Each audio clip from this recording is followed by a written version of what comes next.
Assalamualaikum warahmatullahi wabarakatuh. Selamat datang di Midotes PPLB, video pembelajaran. Dipersembahkan oleh Rahmat Hidayatullah 1912-4978. Sebelum kita memasuki pembelajaran hari ini, alangkah baiknya mari berdoa terlebih dahulu.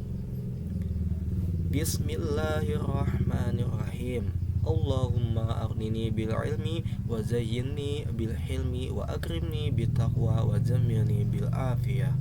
Ya Allah, kayakanlah aku dengan ilmu, hiaskanlah aku dengan ketenangan jiwa, muliakanlah aku dengan takwa, dan elokkanlah aku dengan kesehatan bersama.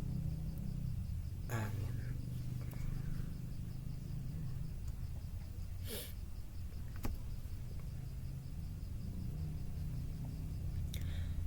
Adapun materi pembelajaran yang kita bawa hari ini yaitu tentang ibadah haji dan umroh kelas 9 semester 1, pertemuan pertama.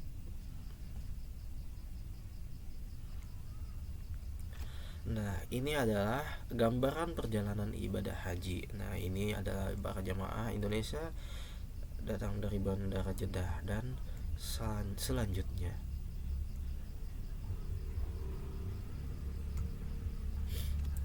Nah, di sini kita akan membahas masalah pertemuan pertama yaitu tentang haji.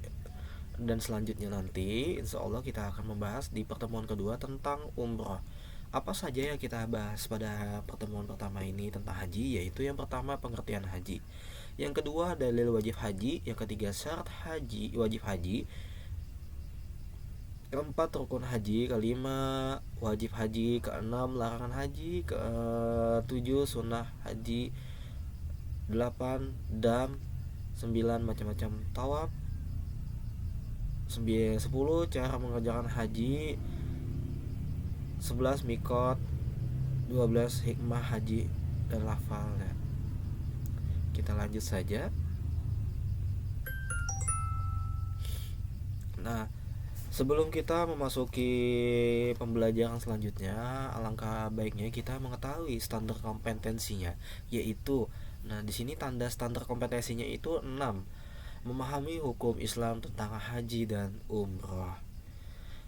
Nah, kompetensi dasarnya 6.1 menyebutkan pengertian dan ketentuan haji dan umroh. 6.2 memperagakan pelaksanaan haji dan umroh.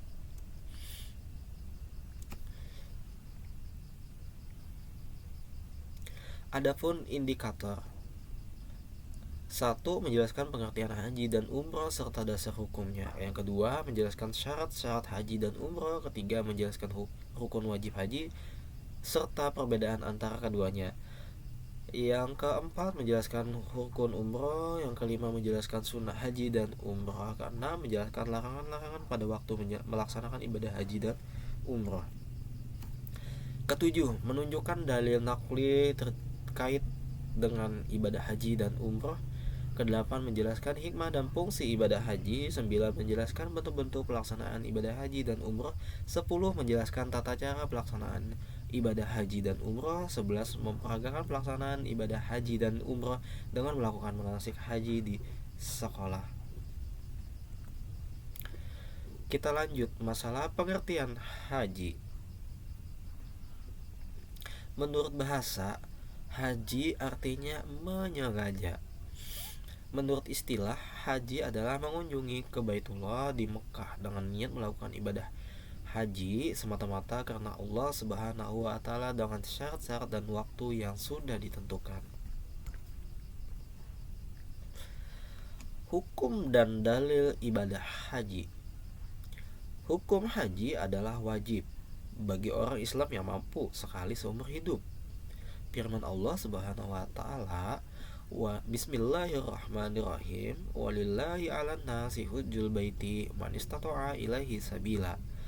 Artinya, mengerjakan haji adalah kewajiban manusia terhadap Allah Subhanahu wa taala, yaitu bagi orang-orang yang sanggup mengadakan perjalanan ke Baitullah. Quran surah Al-Imran ayat 97.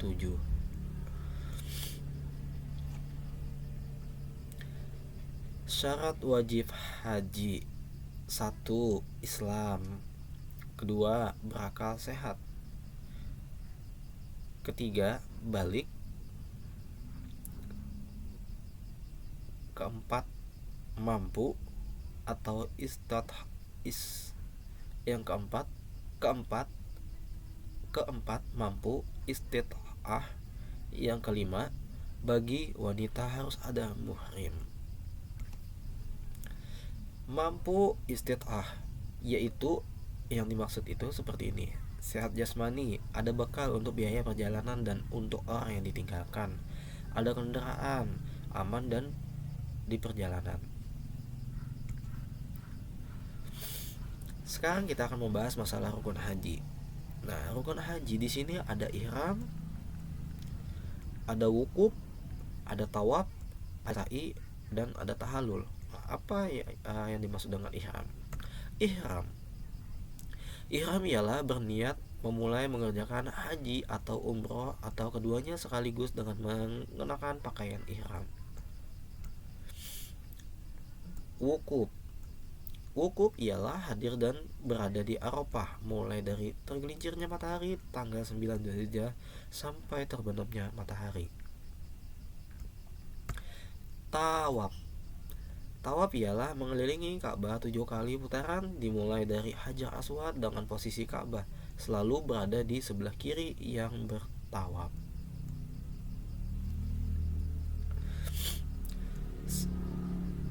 Sa'i yaitu berlari-lari kecil dari Bukit Safa ke Bukit Marwah sebanyak 7 kali. Tahallul memotong rambut, yaitu melepaskan diri dari ihram haji sesudah selesai mengerjakan seluruh rangkaian ibadah haji dengan cara mencukur rambut sekurang-kurangnya 3 helai rambut.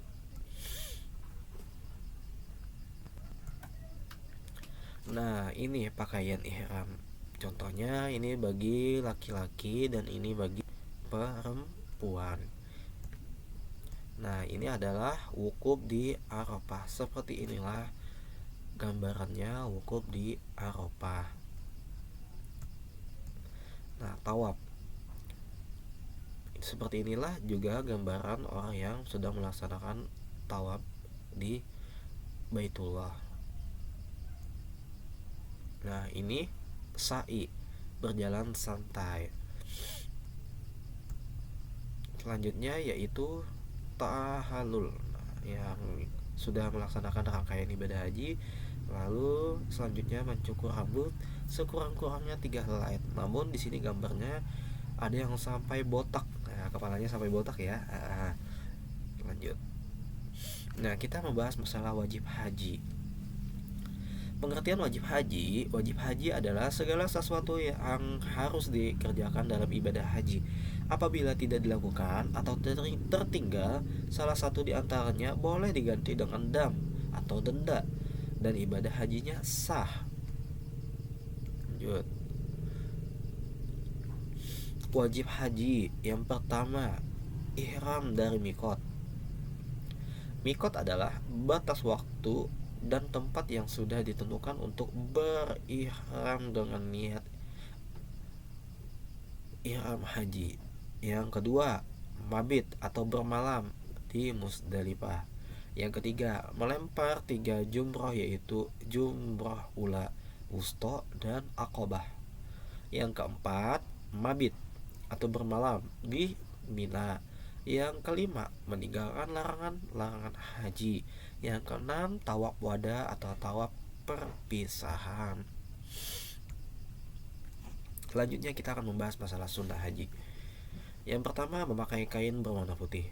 Yang kedua, melaksanakan tawaf kudum. Yang ketiga, membaca zikir ketika tawaf. Yang keempat, sholat 2 rakaat setelah tawaf. Yang kelima, membaca lafaz talbiyah selama ihram sampai melempar jumrah aqobah. Lafaz talbiyah: labbaik Allahumma labbaik, labbaik la syarika lak labbaik, innal hamda wa ni'mata laka wa milka la syarika laka. Ya, artinya aku datang memenuhi panggilanmu ya Allah. Aku datang memenuhi panggilanmu. Sesungguhnya segala puji dan nikmat adalah milikmu. Kerajaan atau bumi dan langit adalah milikmu. Tiada sekutu bagimu. Lanjut, kita akan membahas masalah larangan haji yang perlu kita ketahui bersama. Nah, larangan haji yang pertama, larangan bagi laki-laki. A. Memakai pakaian yang berjahit. B. Memakai tutup kepala. Nih, selanjutnya larangan haji bagi perempuan. A. Memakai tutup wajah. B. Memakai sarung tangan. Jika larangan dilanggar, ia wajib membayar dam atau denda. 3. Larangan bagi laki-laki dan perempuan. A. Memakai wangi-wangian. B. Mencukur rambut atau bulu dada. C. Memotong kuku. D. Menikah atau menikahkan atau menjadi wali nikah. E. Bersetubuh. F. Berburu atau membunuh binatang liar dan halal dimakan. Dam dan jenis-jenisnya. Dam adalah denda atau fidyah yang wajib dibayarkan karena beberapa sebab di dalam menunaikan haji dan umrah. Beberapa jenis dam atau denda. 1. Dam tamattu atau dan kiran, yaitu dengan cara menyembelih seekor kambing yang syah untuk kurban atau berpuasa 10 hari atau 3 hari dilakukan sewaktu ihram dan 7 hari dilakukan setelah sampai di tanah air. 2. Dam karena mengerjakan salah satu dari beberapa larangan haji, yaitu dengan cara melakukan salah satu dari 3 pilihan, atau menyembelih seekor kambing yang sah untuk kurban, puasa 3 hari, atau bersedekah dengan 9,3 liter makanan. 3. Dam karena bersetubuh, yaitu dengan cara menyembelih seekor unta atau sapi atau 7 ekor kambing, atau memberi makan seharga unta kepada fakir miskin di tanah haram atau di Baitullah, maksudnya di Mekah ketika melaksanakan haji. Kalau tidak sanggup juga maka diwajibkan berpuasa untuk setiap 1 mud makanan dari harga unta itu, berpuasa 1 hari. 4. Dam karena membunuh hewan buruan di tanah haram, yaitu dengan cara menyembelih hewan jinak yang setara dengan hewan yang dibunuh. Jika tidak mungkin, boleh bersedekah dengan makanan seharga hewan yang dibunuh. Jika tidak mungkin juga, boleh dengan berpuasa dengan perhitungan tiap mud 1 hari puasa. 5. Dam karena tidak bisa melakukan perjalanan ibadah haji atau terhambat. Maka bagi calon jemaah haji seperti ini, hendaklah ia tahallul dengan menyembelih seekor kambing di tempat ia terhambat dan mencukur atau memotong rambut kepalanya dengan niat tahallul. Alhamdulillah, demikian pembahasan yang tentang ibadah haji pertemuan pertama kita hari ini telah selesai. Semoga apa yang telah disampaikan akan bermanfaat bagi kita semua. Akhir kata, assalamualaikum warahmatullahi wabarakatuh.